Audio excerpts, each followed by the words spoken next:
Sir मी coaching classes चालवतो। 12वीला एसपीच्या मुलांना capital market शिकवत होतो आणि त्यावेळेला मला असं झालं की मी मुलांना कॅपिटल मार्केट सांगतो आणि मी शेअर मार्केटशी माझा काही संबंधच नाही। आणि त्या दिवसापासून मला असं वाटलं की आपण थोडं याबद्दल शिकलं पाहिजे। ट्रेडिंग वगैरे करणं हा हेतू अजिबात नव्हता त्यावेळेला। विराज सरांच्या बाबतीत सांगू शकतो की त्यांच्यासारखा मेंटर जर तुमच्याकडे असेल, म्हणजे माझ्यापेक्षा विराज सर वयाने लहान आहेत पण कमॉडिटी क्षेत्रातला त्यांचा अनुभव 10 वर्षाचा आहे। ते 10 वर्ष गेले 10 वर्ष स्वतः ट्रेडिंग करतायत आणि ते जे करतायत तेच ते आम्हाला शिकवतायत। कारण मी विराज सरांकडे जेव्हा पहिला क्लास केला, त्यांची जी पहिली बॅच होती त्याला जेव्हा मी गेलो तेव्हा फक्त 10,000 रुपयामध्ये मला शिकवलं आणि इतक्या कमी पैशामध्ये तुम्हाला ह्या विषयातलं नॉलेज कुणीच देऊ शकत नाही। या क्षेत्रामध्ये जे काही शिकायचं आहे ते मला विराज सर शिकवतायत आणि विराज सर सोबत असल्यापासून मी ठरवलं की आता इथून पुढे कोणाला 1 रुपया देऊन काही शिकायचं नाही।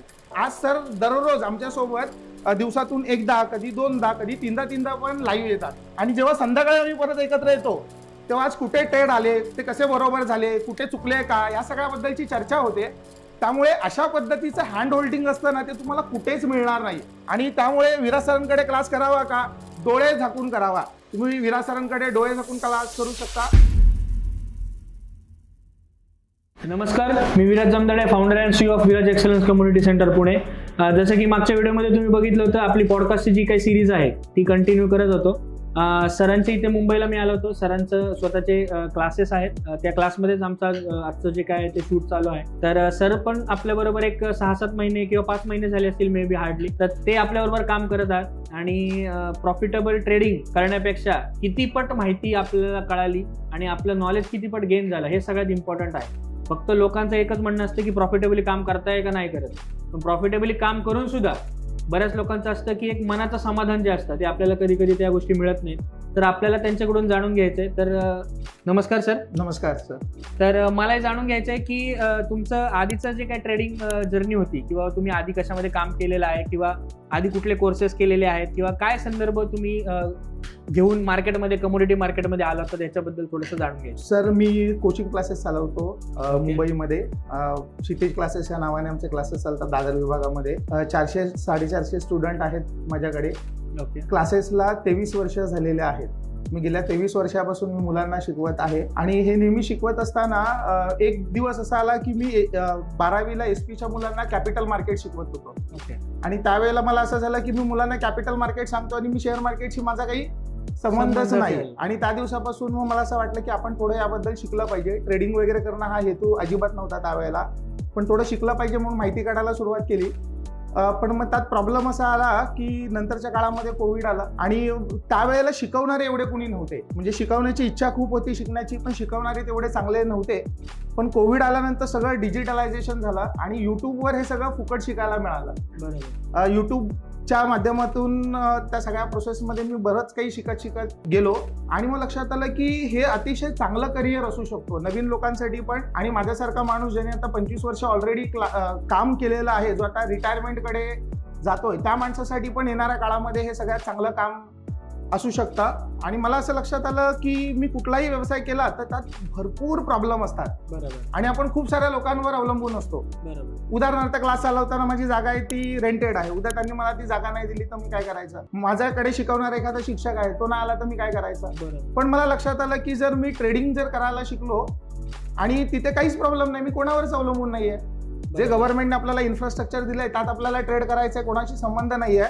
फक्त काय ह्यामध्ये लर्निंग खूप आवश्यक आहे। सर प्रॉब्लेम काय होतं माहिती आहे का, सगळेजण अर्निंग करायला जातात आणि अर्निंगच्या नादामध्ये मग लॉस होतो। त्यामुळे मी ठरवलंय की जोपर्यंत मी रिटायर्ड होत नाही तोपर्यंत ह्याला व्यवस्थित लर्न करावं, छोटे छोटे ट्रेड करावेत। पैसे किती आलेत हे अजिबात महत्वाचं नाही, त्याच्यापेक्षा शिकायला मिळतंय का, आपला कॉन्फिडन्स वाढतोय का, आपण प्रॉफिटमध्ये येतोय का। आणि क्लास बी सोडण्याचा विचार तर अजिबात नाही आहे, कारण क्लास हे माझं पहिलं प्रेम आहे।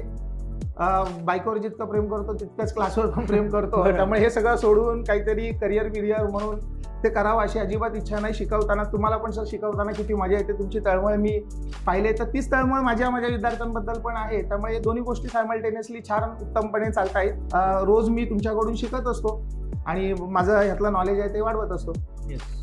तर जसं बघितलं तुम्ही की सर स्वतः एक शिक्षक आहेत आणि त्यांच्या हातून जर बघितलं तर मुलांचे जे काही करिअर घडवण्याचं जे काही काम आहे, ज्याचा बेस आपण म्हणतो, पाया आपण म्हणतो, ते सर करतात। 8वी 9वी 10वी पासून ते BCom पर्यंतचे सर्व क्लासेस सर घेतात। तर मला तुम्हाला एकच प्रश्न विचारायचा आहे सर, की काय अनुभव आले एवढ्या वर्षामध्ये, तुम्ही एवढ्या मुलांना शिकवलं, की एक तुम्ही म्हणतो ना आपण की एक समाधानी आहात तुम्ही का? काय वाटतं तुम्हाला तुमच्या या जर्नीबद्दल, किंवा तुम्ही जे नॉलेज द्यायचं काम आतापर्यंत केलंय लोकांना, याच्याबद्दल तुमचं काय म्हणणं? जेव्हा मी क्लासेस सुरू केले त्यावेळेला ह्या क्षेत्रामध्ये ज्यांना मी आदर्श मानत होतो त्या शिक्षकांना मी भेटलो आणि त्यांना सांगितलं की सर मी क्लासेस सुरू करतो. तर त्याने मला सांगितलं, त्याने आशीर्वाद दिला आणि सांगितलं कर, कारण ह्या क्षेत्रामध्ये चांगली लोक आली पाहिजे. चांगली लोक फार कमी आहेत, लोक पैसे कमावण्यासाठी करतात. तर मला खात्री आहे की तू चांगलं करशील, नक्कीच कर. पण त्याने एक मला मंत्र दिला, तो खूप इम्पॉर्टंट होता. त्याने मला असं सांगितलं की तू पैसे कमावण्यासाठी क्लास नको चालू. बरोबर, मुलांच्या आयुष्यामध्ये काहीतरी बदल घडवून आणायचा आहे, पालकांचे प्रश्न काय ते आपल्याला सोडवायचे आहेत, म्हणून क्लास चालव. आणि ते करायला गेल्यानंतर पैसे आपोआप तुझ्या पाठीशी येतील. बरोबर. आणि गेल्या 25 वर्षामध्ये मला कधीही पैसे नाहीत म्हणून घर चाललं नाही, असा प्रॉब्लेम कधीही आला नाही. सरांनी दिलेल्या आशीर्वादामुळे घर आरामात चालतंय. तर मी पण सगळ्यांना हेच सांगू शकतो की पैसे कमवायचे आहेत म्हणून कमॉडिटी मार्केट किंवा ट्रेडिंग करायला येऊ नका. शिका. एकदा तुम्ही शिकलात ना का तुमच्याकडे जे नॉलेज आलं नाही ते तुमच्याकडून कुणीच परत काढून घेऊ शकत नाही. बरोबर. आज मार्केट खाली जाईल, त्यामुळे तुम्हाला नुकसान पण होईल.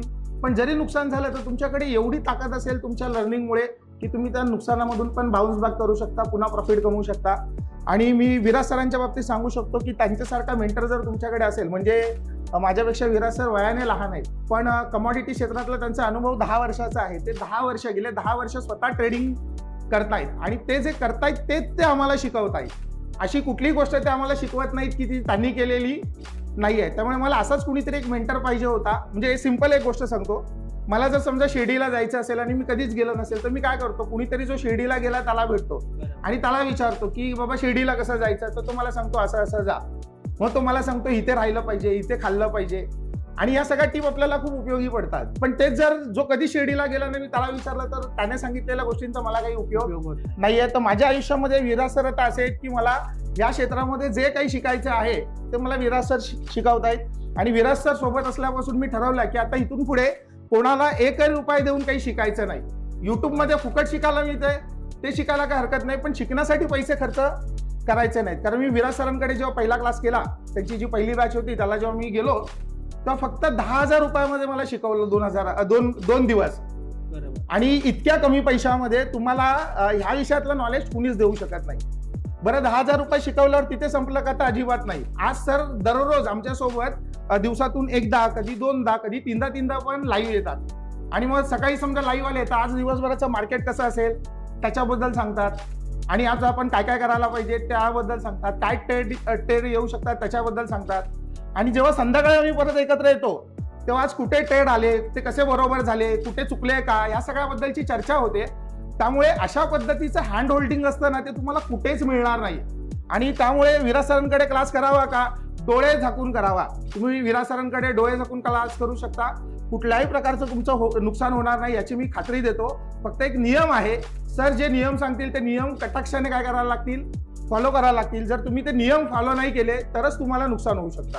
तर अजून एक मला तुम्हाला एक प्रश्न आहे की जसं लोक आज जर बघितलं की तुम्ही सुद्धा काही महिन्यांपूर्वी एक युट्यूबचं रिव्ह्यूज बघून किंवा इंस्टाग्रामचे रिव्ह्यूज बघून याच्याबद्दल काही नॉलेज न घेता किंवा तिथं ज्या लोकांनी आधी क्लास केलेला आहे त्यांचा फीडबॅक न घेता तुम्ही जसं डोळे झाकून त्याच्यामध्ये गेले आणि आज जर बघितलं तर आज तुमचा क्लास हा एक सोर्स ऑफ इन्कम आपण त्याच्यामध्ये बघू शकतो. पण अशी लोक त्याच्यामध्ये जात आहेत की ज्यांचं काहीच इन्कम नाहीये, जे लोन काढतायत आणि स्वतःची FD काढून त्या क्लास करतायत, तर त्याच्याबद्दल तुमचं काय सांगा? अशा लोकांना तर सगळ्यात पहिल्यांदा मी एक सांगू शकतो की आपल्याला नोकरी करायची असेल तर आपण शिक्षण पूर्ण केल्याशिवाय नोकरी करतो का?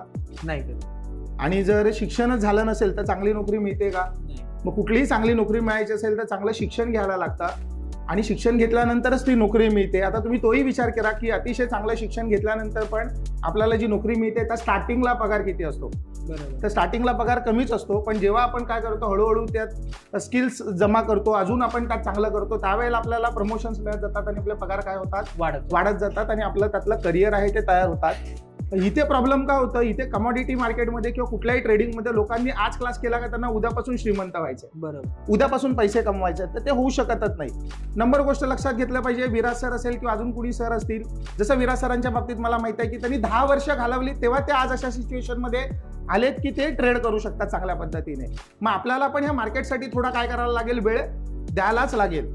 दररोज आपल्याला काम करायलाच लागेल. ती शिस्त आहे ती आपल्याला हवी आहे. आणि ती जर शिस्त, समजा ह्याला आपण नोकरी आहे असं बघितलं, पार्ट टाइम जॉब म्हणून बघितला आणि रोजचे 4 तास जरी आपण द्यायचे ठरवले आणि ते जर दिले तर नक्कीच पुढच्या वर्षामध्ये आपण आता जिथे आहोत त्याच्यापेक्षा अधिक चांगला असू आणि मग त्यावेळेला आपण ह्याच्यातून पैसे कमावण्याचा विचार आहे तो करू शकतो. सो सुरुवातीला पैसे कमावण्याचा विचार थोडा बाजूला ठेवला पाहिजे आणि आपले ह्या विषयातले स्किल सेट आहेत ते इम्प्रूव्ह करण्याचा प्रयत्न केला पाहिजे. ट्रेडमध्ये नुकसान होत आहे तर ते का होत आहे याची जर कारणं आपल्याला कळाली तर आपल्याला पुढच्या वेळेपासून ती नुकसान होणार नाही. आणि मी एक्झॅक्टली माझ्या आयुष्यामध्ये तेच करतोय. म्हणजे मी विराज सरांबरोबर गेले 5 महिने आहे. गेले 5 महिने मी सतत सगळं बघत असतो पण फार कमी ट्रेड घेत असतो.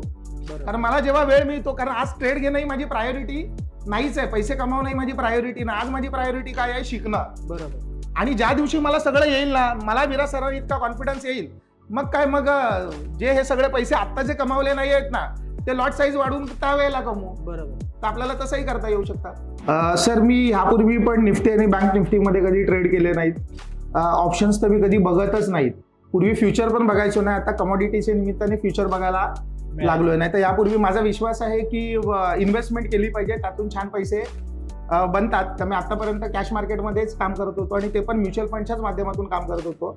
निफ्टी बँक निफ्टीमध्ये खरंच लोकांनी काम करावं का लोकांनी फक्त कमोडिटी मार्केटमध्येच करावं? तुमचं काय मत आहे? तर याच्यावर एकच म्हणणं आहे की कुठलंही, जसं मी मागच्या ह्याच्यात सांगितलं, कुठलंही मार्केट खराब नाही आहे किंवा कुठल्याही मार्केटला नावं ठेवण्यासारखं असं त्याच्यामध्ये काही नाही आहे. फक्त फरक एवढाच आहे की जसं तुम्हाला मी सांगितलं की ॲपलचा फोन असतो आणि ओप्पोचा फोन असतो, काम दोघंही सेमच करतात. पण लोकांचं म्हणणं काय असतं की जे महागडं आहे ते चांगलं आहे आणि जे स्वस्त आहे ते खराब आहे. तर अशातला कुठलाही भाग नाही आहे. फक्त कमोडिटी मार्केटचा फ्युचरमध्ये ट्रेड होत असल्या कारणामुळे आणि याच्यामध्ये रिअल 100 देशांचं ट्रेडिंग जे आहे ते डिमांड आणि सप्लाय या गोष्टी मार्केटमध्ये तिथं होतात. त्यामुळे जर बघितलं तर त्याचे रेट्स जे आहेत, म्हणजे लाख रुपयामध्ये तुम्हाला इथं 1000-1500 रुपये मिळू शकतात, 50,000 रुपयामध्ये तुम्ही 1000 रुपये कमवू शकता. ॲज कम्पेअर टू बँक निफ्टीमध्ये जर बघितलं तर 5,000 रुपयापासून सुरुवात होते ते 50,000 रुपयाच्या घरात जाऊ शकते. पण 5,000चे लोक काय करतात आजकाल, इंस्टाग्रामवर बघतात 5,000चे मी 50,000 केले, 5,000चे मी 1 लाख रुपये केले. पण त्याच्यामध्ये जर बघितलं तर लॉस करणाऱ्या लोकांची जी काही संख्या आहे ती जास्त प्रमाणामध्ये आहे. कारण मॅनिप्युलेशन ऑफ स्टॉक्स हे जर त्याच्यामध्ये बघितलं की इंडियन मार्केटमध्ये जर बघितलं की नुसतेच लोक आजकाल नुसते लोकांकडे पैसा आहे आणि नुसतं रेड कॅन्डल आणि ग्रीन कॅन्डल बघून लोक ट्रेडिंग त्याच्यामध्ये जातात आणि लोकांना त्यातलं काही गमवून माहिती नसतात, उगाच आपल्या त्याच्यामध्ये ट्रेडिंग करतात आणि लॉस करतात आणि परत म्हणतात मार्केटच खराब आहे म्हणून. ठीक आहे. तर ही सायकोलॉजी मला बदलायची होती आणि जसं बँक निफ्टीला 200 पॉईंट 400 पॉईंट वर खाली जशा ज्या प्रमाणामध्ये होतं त्या प्रमाणामध्ये जर बघितलं कमोडिटी मार्केटमध्ये त्या गोष्टी होत नाहीत. कारण जगभरामध्ये त्याचं ट्रेडिंग होतं. जगभरामध्ये जेव्हा ट्रेडिंग होतं तेव्हा काही जे कमोडिटीज आहेत त्या पैशामध्ये वर्क करतात, काही कमोडिटीज आहेत त्या पॉईंट्समध्ये वर्क करतात. आणि या कमोडिटीमध्ये जर तुम्ही बघितलं तर एक स्टेबिलिटी आहे, म्हणजे डोक्याला टेन्शन येत नाही. कधी तुम्ही एखादा ट्रेड घेतला, तुम्हाला कुठं जायचं असेल तर तुम्ही जाऊन आलात तर तोपर्यंत तो स्टेबल असतो. तर बँक निफ्टीमध्ये तुम्ही गेला, तुमचा स्टॉप लॉसच हंट झाला नाही तर ते सगळं पूर्ण कॅपिटल जायची शक्यता असते. आणि माझं त्या लोकांना हेही सांगणं आहे की जी लोक आज 5,000 रुपये 10,000 रुपये घेऊन बँक निफ्टीचे क्लासेस करून 30-30, 40, 50,000 रुपये क्लास करता तुम्ही आणि त्याच्यामध्ये काम करायला जाता, असं मला एक पण, मी आज 10 वर्ष झाली बँक निफ्टीमध्ये, मी स्वतःही ट्रेड करतो, मला आज एक पण जण म्हणलेला नाही की मी 5,000 रुपयाचे आज 5 लाख रुपये केलेले आहेत किंवा मी 3 वर्ष झाले सलग प्रॉफिटेबल ट्रेडिंग करतोय. त्याच्यामध्ये शॉर्ट सेलिंग नावाचा एक प्रकार असतो, त्याच्यामध्ये बरेचसे लोक प्रॉफिटेबल आहेत. पण त्यालाही कॅपिटल जर बघितलं तर 10x कॅपिटल लागतं तुम्हाला, बाईंगपेक्षा सेलिंगला कॅपिटल जास्त लागतं. तर कमोडिटी मार्केटमध्ये तशा गोष्टी नाही आहे. बाईंगला पण तेवढंच लागतं, सेलिंगला पण तेवढंच कॅपिटल तुम्हाला रिक्वायर्ड आहे. तर हा आपला वैयक्तिक निर्णय आहे. शेवटी कुठलाही धंदा करायचा म्हटल्यानंतर त्याच्यामध्ये पैसे टाकणं आलं, इन्व्हेस्टमेंट आली, त्याच्यानंतर आपल्याला त्याच्यामधून रिटर्न्स मिळतात. तर असा कुठलाही धंदा नाही की जो 5,000 रुपयांनी सुरुवात होतो आणि जो करोडोपर्यंत जातो. तुम्हाला कुठल्याही धंद्यामध्ये 30,000, 50,000 रुपये, एक वडापावची गाडी जरी आज टाकायची म्हटली तरी तुम्हाला 30,000 रुपये त्याच्यामध्ये लागतात. तर माझं हेच म्हणणं आहे की याच्यामध्ये जर एवढं स्टेबल इन्कम आहे तर आपल्याला दुसऱ्या मार्केटकडे वळण्याची गरज लागतच नाही.